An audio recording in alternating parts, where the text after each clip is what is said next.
हे friends, स्वागत है आप सभी का movie stock movie explain channel पे, जिस पर आज मैं रिकैप करने वाली हूँ द फॉल गाय मूवी को। तो चलिए अब आपका टाइम बिल्कुल भी ना वेस्ट करते हुए शुरू करते हैं इस वीडियो को, वो भी स्पॉइलर वार्निंग के साथ। लेकिन उससे पहले मेरी एक छोटी सी रिक्वेस्ट, वीडियो को लाइक, शेयर और चैनल को सब्सक्राइब करने की।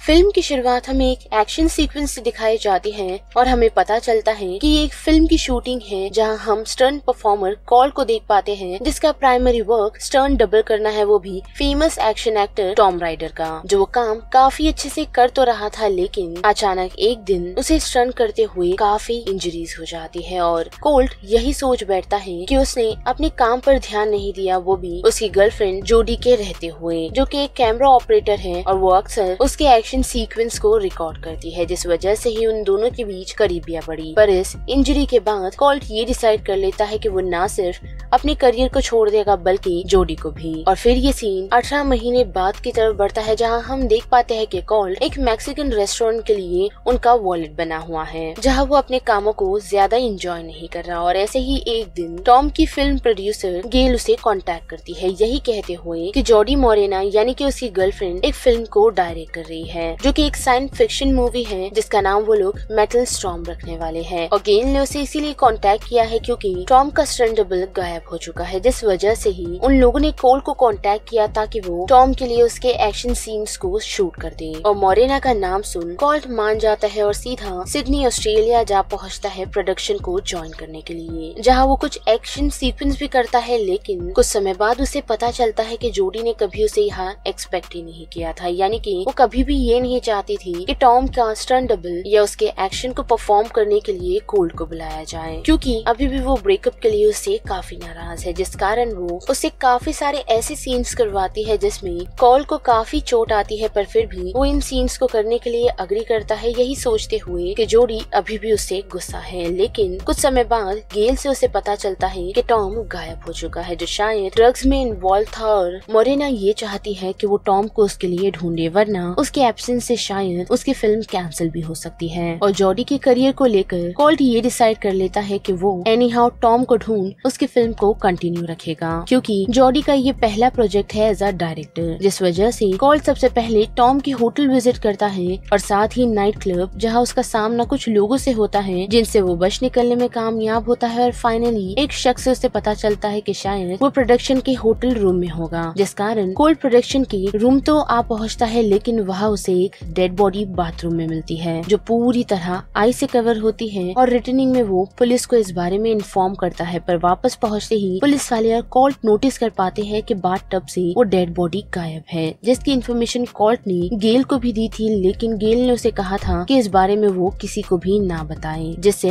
कोल्ट काफी कंफ्यूज है। और पुलिस वाले उसे ये सोच कर छोड़ देते हैं कि उसने ज्यादा नशे किए होंगे, जो चीज दूसरे दिन गेल भी उसे कहती है। और हम देख पाते हैं कि फिर से शूटिंग शुरू की जा रही है, जहाँ कोल्ट जोडी के फिर से करीब होना स्टार्ट हो जाता है और उन दोनों के रिलेशनशिप धीरे धीरे सुधरना भी। लेकिन गेल उन्हें इंटरप्ट करती है, यही कहते हुए कि कोल्ट को अब वापस लौट जाना चाहिए। लेकिन हम देख पाते हैं कि कोल्ट वापस नहीं जाता, बल्कि टॉम को अभी भी ट्रैक कर रहा होता है, जिस वजह से वो उसकी असिस्टेंट को, यानी कि उसकी पर्सनल असिस्टेंट को ट्रैक करने में कामयाब होता है, जिसका नाम एल्मा है, जिससे टॉम बातचीत करने के लिए आ पहुँचता है। और टॉम के बारे में जैसे ही एल्मा से पूछता है तो वो उसे बताती है कि वो काफी ही बुरा शख्स था, साथ ही उसके बारे में उसे थोड़ी बहुत इन्फॉर्मेशन और जाननी है तो वो टॉम के फोन को ले सकता है, जिसे वो ले उससे पहले ही हम देख पाते हैं कि कुछ लोग टॉम और एल्मा पर अटैक कर देते हैं और उनसे टॉम का फोन छीन कर ले जाते हैं। और उस वजह से कोल्ट उन लोगों को चेज करता है और हमें एक काफी अच्छा चेजिंग सीन दिखाया जाता है, जिसमें कोल्ट इंजर्ड नहीं होता, बल्कि अटैकर की ट्रक में कूद वो उनसे टॉम का फोन लेने में कामयाब होता है। और फिर क्या वो वहाँ से निकल सीधा अपने फ्रेंड डैन के पास आ पहुँचता है, जो कि स्टंट कोऑर्डिनेटर है, वो भी जोडी की ही अपकमिंग फिल्म में। साथ ही उसने उसे सारी बातें बताई हुई है, जिस वजह से अब वो लोग टॉम के फोन को अनलॉक करने का डिसाइड करते हैं, जिसके लिए वो लोग टॉम के अपार्टमेंट आ पहुँचते हैं, जहाँ दीवार पे लगे हुए काफी सारे नोट्स को टैकल करते हुए वो लोग फाइनली फोन को अनलॉक करने में कामयाब होते हैं। और उसके फोन को चेक करते ही उन्हें पता चलता है कि टॉम बिल्कुल भी अच्छा इंसान नहीं है, बल्कि नशे की लत के साथ साथ उसे और भी काफी चीजों का शौक है। लेकिन इतना ही नहीं बल्कि उनके लिए एक शॉकिंग वीडियो भी उन्हें उस टॉम के फोन में मिलता है, जिस वीडियो में उन लोगों को टॉम के साथ साथ हेनरी भी नजर आता है, यानी कि उसका पहला स्टंटमैन। जिस वीडियो में टॉम ने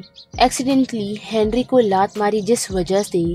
उसकी मौत हो गई, जो कि काफी अच्छा सबूत है टॉम को सलाखों के पीछे डालने के लिए। पर अफसोस एक शख्स उन लोगों पर अटैक करते हुए पहुंचता है, जो आते ही कॉल के हाथ में मौजूदा फोन को शॉट गन से डिस्ट्रॉय कर देता है। जिस लोकेशन से डैन तो भागने में कामयाब हुआ है, पर बात करे कॉल की तो उसे कैप्चर कर लिया जाता है और हम देख पाते हैं कि उसका सामना और किसी से नहीं बल्कि टॉम से होता है, जो इन सारी चीजों के कारण अपनी यौश में छुपा बैठा था, जो इंस्ट्रक्शन उसे गेल ने दिए थे। साथ ही वो कॉल को ये भी रिवील करता है कि ये सारा कुछ प्लान गेल का था, ताकि वो हेनरी के मर्डर में और किसी को नहीं बल्कि कॉल को फंसा सके, ताकि इसे टॉम इन सिचुएशनों से निकल सके, जिसके लिए उसने डीफेक टेक्नोलॉजी का भी इस्तेमाल करने का डिसाइड किया था, जो ये प्रूव कर पाएंगे, यानी कि उसके बनाए हुए वीडियोस ये प्रूव कर पाएंगे कि टॉम ने नहीं बल्कि कॉल्ट ने हेनरी को खत्म किया था। लेकिन इतना ही नहीं बल्कि कॉल्ट को वहाँ ये भी पता चलता है कि जिस कारण उसने अपने इस करियर और अपनी गर्लफ्रेंड को छोड़ा था, वो कोई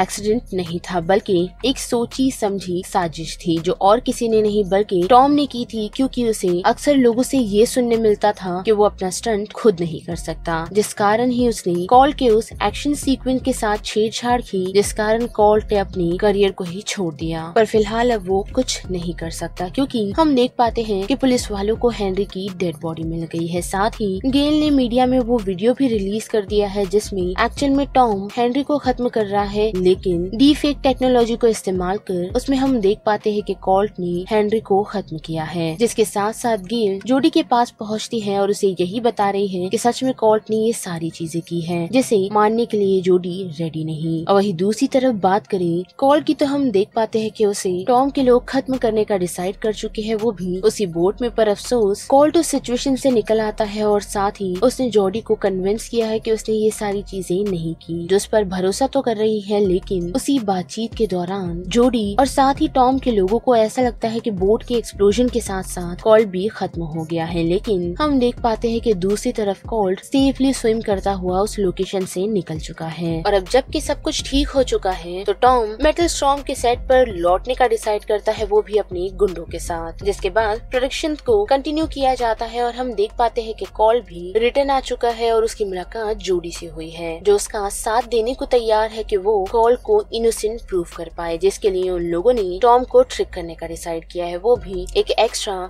स्टंट सीक्वेंस को रिकॉर्ड करते हुए, जिसमें वो लोग उसे ट्रिक करेंगे ताकि टॉम सारी चीजें कन्फेस कर दे। और हम देख पाते हैं कि वो लोग ऐसा करने में कामयाब होते हैं, साथ ही टॉम सारी चीजें रिवील कर देता है, जबकि वो ऑन कैमरा था और साथ ही वायर्ड माइक्रोफोन से लगा हुआ था। पर अफसोस उस सीक्वेंस की रिकॉर्डिंग गेल वहाँ से चुरा कर निकलने का डिसाइड करती है, वो भी एक हेलीकॉप्टर की मदद से, जहाँ से वो टॉम को भी लेकर निकल रही होती है। पर हम देख पाते हैं कि जोडी कॉल्ट की हेल्प करती है ताकि वो उसे उस हेलीकॉप्टर तक पहुंचा सके, जिसमें वो कामयाब भी होती है। और हम देख पाते हैं कि कॉल्ट रिकॉर्डिंग को हासिल करने में कामयाब होता है, साथ ही डैन के प्रिपेयर किए हुए एक क्रैश मैट पर जंप करने में भी। जिसके बाद ये सीन मूव होता है मेटल स्टॉर्म की प्रीमियर की तरफ, जिसका प्रीमियर सैन डिएगो कॉमिकॉन में किया जा रहा है। लेकिन इस बार स्टार कास्टिंग की बात करें तो उसमें जेसन मोमोआ को लिया जाता है, जब फिल्म एक हिट निकलती है और उस वजह से जोडी और कॉल्ट भी करीब आ चुके हैं। और यहाँ पर द फॉल गाय मूवी का पूरा रिकैप खत्म होता है, जिस बारे में अब आप सभी की क्या राय बनती है उसे लेकर आप मुझे कमेंट सेक्शन में बता सकते हो। साथ ही वीडियो पसंद आई तो वीडियो को लाइक, शेयर और चैनल को सब्सक्राइब करना मत भूलिएगा। बाकी मैं मिलूंगी आपको फिर किसी मूवीज या सीरीज के रिकैप के साथ। तब तक के लिए movie stock movie explain channel के बाकी वीडियोस को एंजॉय कीजिए। Till then bye.